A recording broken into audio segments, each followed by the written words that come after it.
Horatio Wills kept a diary, and the diary is the most wonderful document.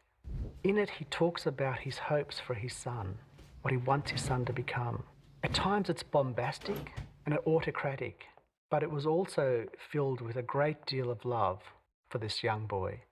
He wanted his son to become a man of significance, to shape the colony.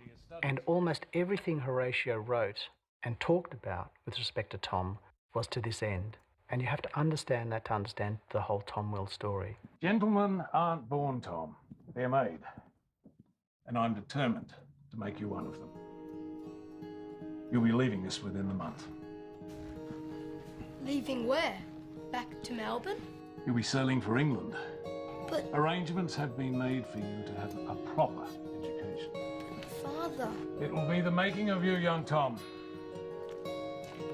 You're being transported in the opposite direction to your grandfather. Make the most of it, lad.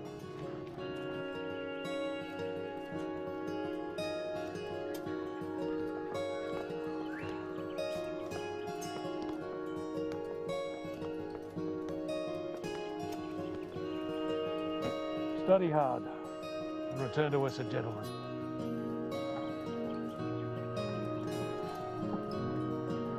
In his early teens, his father decided that it was time that his education was broadened. He should go away to school, and he took him off to England by boat in the mid-1800s and put him into the rugby school in England.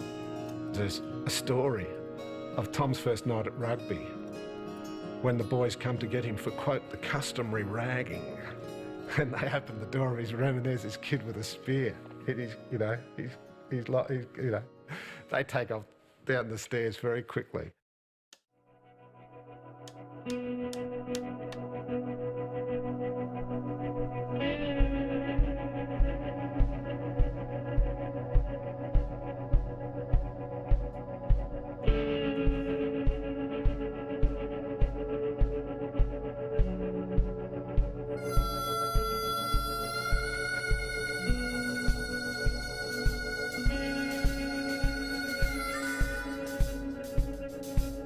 The 5 years he spent at rugby really set the template for everything else he did in sport for the remainder of his life.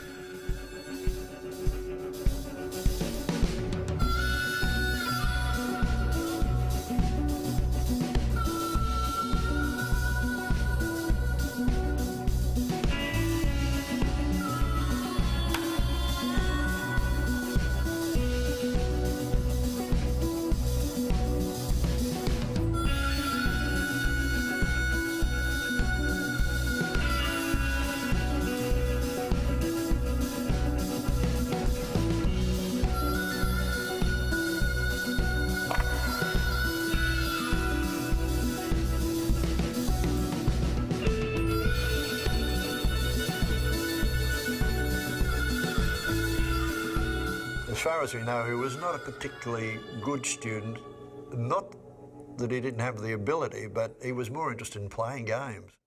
And he ultimately became captain of rugby and captain of cricket over there, and was a very, very popular figure. At rugby, it is clear that that the games were war games. And if you read the accounts of rugby football in Tom Brown's school days, they're pretty brutal. And the players who are now called the forwards in rugby are called the heavy brigade, and the players who are now called the backs in rugby were called the light brigade. So it's a military metaphor. It was brutal. It included hacking, which is kicking people in the shins. So he experiences all that. And in 1855, Tom Wills is captain of the rugby first 11. That's the highest sporting honour. My dear Tom, your letter containing the account of the games at rugby school came to hand yesterday, and, as with all letters from you, gave me considerable satisfaction. You still, however, continue to write with a scrawl that would make a writing master eat his nails. One of the things that makes his life so large is that there are so many influences. There's Aboriginal culture, there's a dominant father, there's muscular Christianity, and then he has this year after he's finished knocking around England, where he basically plays cricket. And he plays for Ireland, and he plays for Kent. And he's written up in Bell's Sporting Magazine as one of the most promising young cricketers in England. So he's proved himself over there. And when Tommy was at rugby, the senior boys drank beer, so he's drinking from an early age. And by the time he gets back here, I reckon he's pretty set in his ways.